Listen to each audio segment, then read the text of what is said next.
Chilli powder అన్ని రకాల వంటలకు పచ్చళ్లకు సరైన chilli powder. No colour, no chemicals.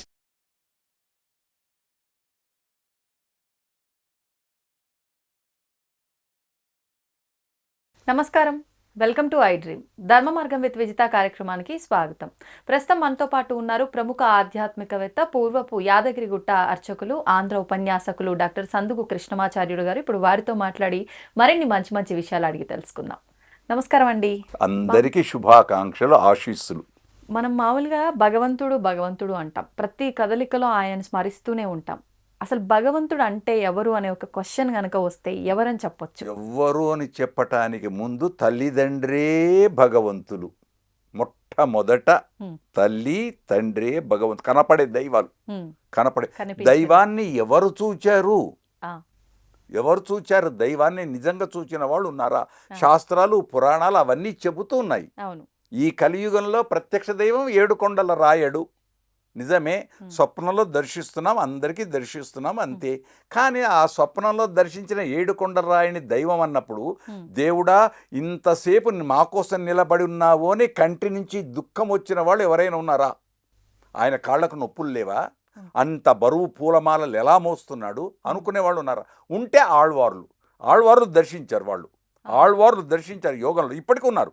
Chinnajeeyar స్వామి లాంటి వాళ్ళు దేవాన్ని దర్శించి వాళ్ళ స్వప్నంలోనో ఎప్పుడునో వాళ్ళు. అందుకే సర్వప్రాణి సేవ. అంత ప్రతి ప్రాణిలో దైవం ఉంది అనుకుంటే ఇంకేం లేదు. దైవం మానుష రూపేణ ఒక్కటి.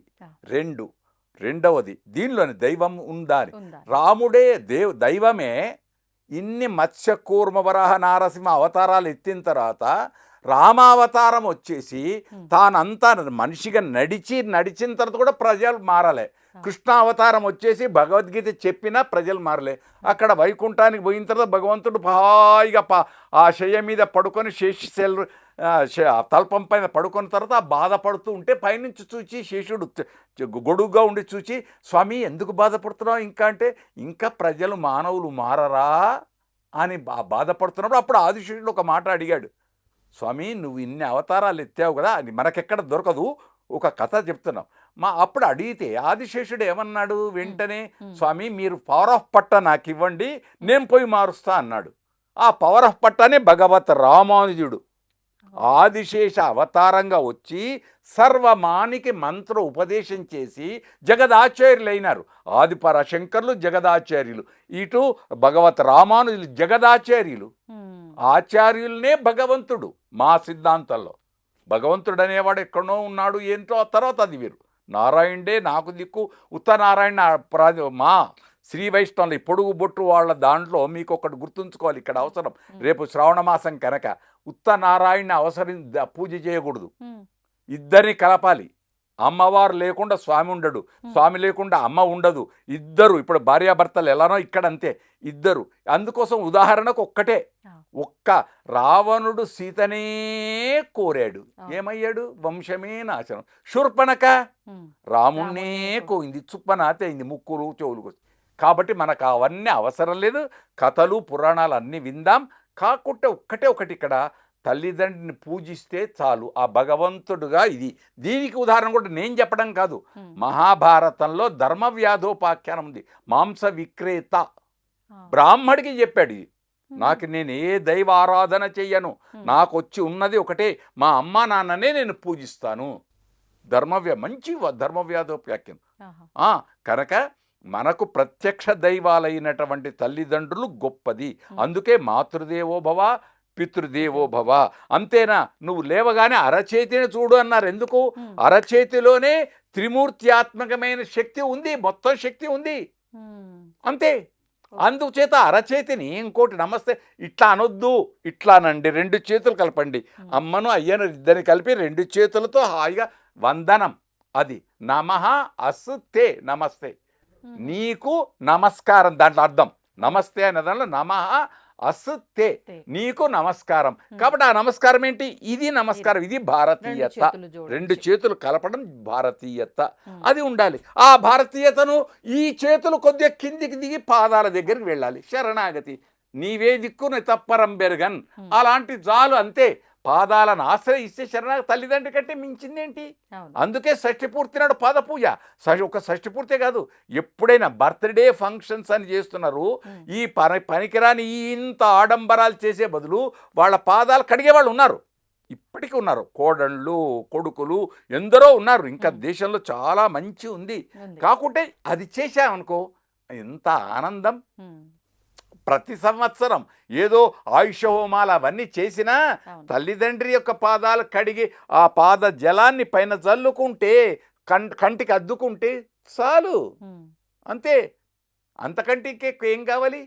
కనుక ప్రత్యక్ష దైవం తల్లి తండ్రి మొదటిది, ఆ తర్వాత సూర్యనారాయణుడు, ఆ తర్వాత అక్కడ మనం లేపుతున్నాడు ఆయన కిరణాలతోటి లేపుతున్నాడు. రోజు బిడ్డ లే అంటాడు.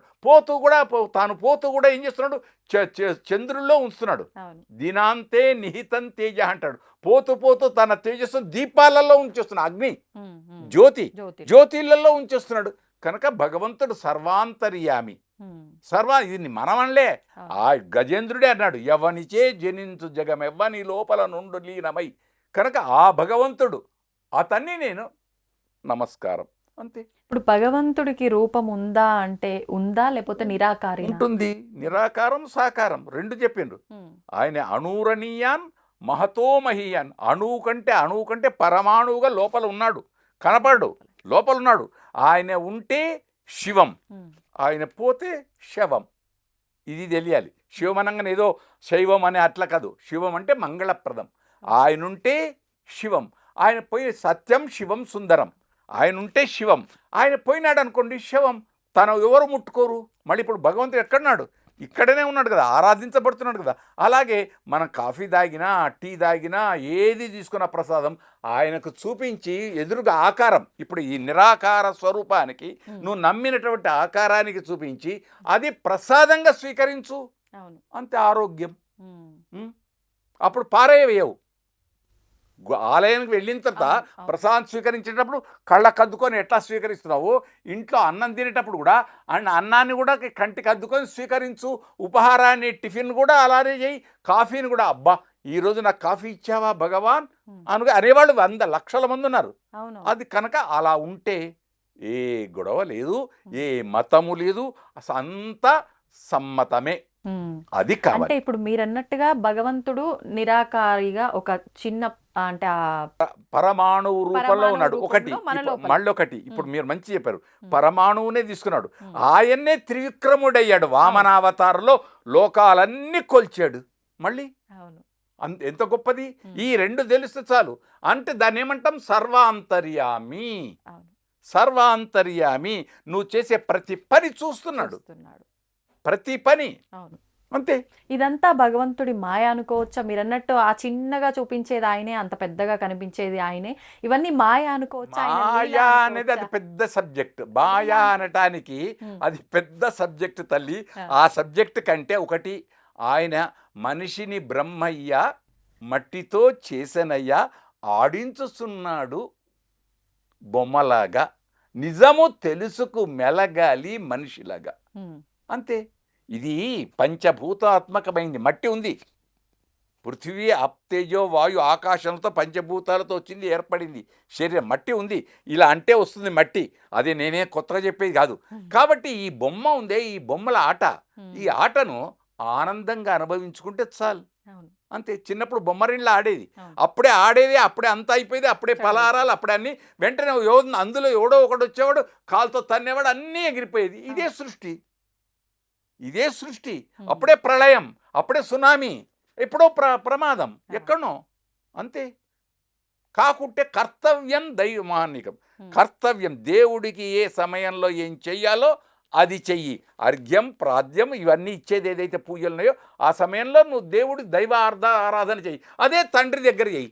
నాన్న కాఫీ తాగేవా, అత్తయ్య ఉపహారం తీసుకున్నావా అని కోడలు అడిగితే పర్వాలేదు. కోడలు అడగలేదు, అత్తయ్యని అమ్మ స్వీకరించు, ఈరోజు ప్రసాదంగా స్వీకరించు అని చెప్పేసి అయిపోయాయి. ఇది పరంపరాగతమైన ధర్మం.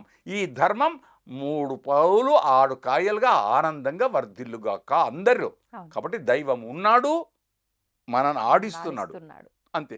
అది ఆడకుండా ఆయనను ప్రార్థిస్తే చాలు. చిన్నప్పుడు ఇక్కడ దైవం అంటే చిన్నప్పుడు నడక రాని సమయంలో తండ్రి ఏలు పట్టుకొని నడిపిస్తాడు. దేనికోసం నడిపిస్తున్నాడు? నేను ముసలితనంలో అయినప్పుడు నువ్వు పెద్దవాడివి అవుతావు కదరా, నువ్వు నన్ను పట్టుకొని నడిపించు. ఇప్పుడు ఎంతమంది నడిపిస్తున్నారు? ఉన్నారు. నేను డాక్టర్ నండి, మా నాన్నగారికి 16 మంది డాక్టర్లను పెట్టానండి. ఎన్ని పెట్టినా నువ్వు ఆలింగనం చేసుకొని నువ్వు పైన చేయితో ఇలా అన్నది ఉండదు. ఆ స్పర్శ ఉందే, తల్లి తండ్రి స్పర్శ బిడ్డలకు దూరం అవుతూ ఉంది. అది కాకూడదు. ఇలా చెయ్యేసి నేనున్నాను అంతే. భార్యకు కూడా ఏదైనా ఇబ్బంది అయినప్పుడు డ్యూటీ నుంచి రాగానే అబ్బా ఉదయించి కష్టపడ్డావా అని ఒక్కసారి ఇలా అంటే ఆమె ఎంత ఆనందం. అంతే. ఈమె కూడా ఆయన్ను పొయ్యి వచ్చావు ఎందుకు, ఇగో ఈ కాఫీ తీసుకో అని ఈమె కూడా ఆయన మీద చెయ్యేసేసి అన్యోన్యం ఇచ్చిపుచ్చుకోవడం అంతే. అందుకే అన్యోన్య అలంకారం అని శాస్త్రం ఉంది. త్రియామ శశినాభాతి శశిభాతి స్త్రియామయ. చీకటి చేత వెన్నెలకు ప్రాధాన్యత, వెన్నెల చేత చీకటికి ప్రాధాన్యత. అదే పౌర్ణిమ అమావాస్య ఇవి ఉన్నదని తెలిస్తే లోకం ఆనందమే.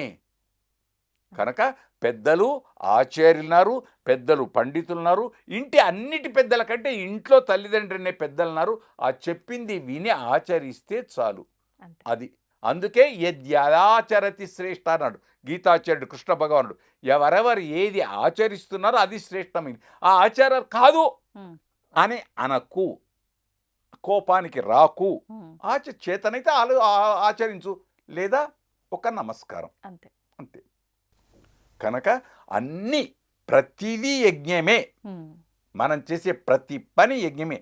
ఎందుకంటే తలంబ్రాలు పోసేటప్పుడు 4వ పర్యానికి యజ్ఞమేక మహాసమృజ్యతాం, అక్కడ యజ్ఞ శబ్దం ఎందుకు వాడాడు అంటే ప్రతి పని యజ్ఞం, ప్రతిదీ యజ్ఞం. అందుకే అన్నన్న పరిచక్రీధ, అన్నాన్ని పారవేయకరా, వదిలిపెట్టకరా. ఎందుకన్నాడు? అన్నం తినేది కూడా ఒక యజ్ఞం లోపల. అహం వైశ్వానరో భూత్వ ప్రాణాన్ దేహమాశ్రిత అని గీతాచార్యుడు చెప్పినట్టు ఆ లోపలికి నేను ప్రసాదంగా నైవేద్యం చేస్తున్నాను అనుకో, తింటున్నాను అనుకోకు, అప్పుడు అది అమృతం అవుతుంది అంతే. కనుక ఇలాంటి మంచి ప్రశ్న వేశారు. ఏదో తోచింది చెప్పాం. జయం. అందరూ బాగుండాలి. దైవం మనను రక్షించుగాక. శుభం.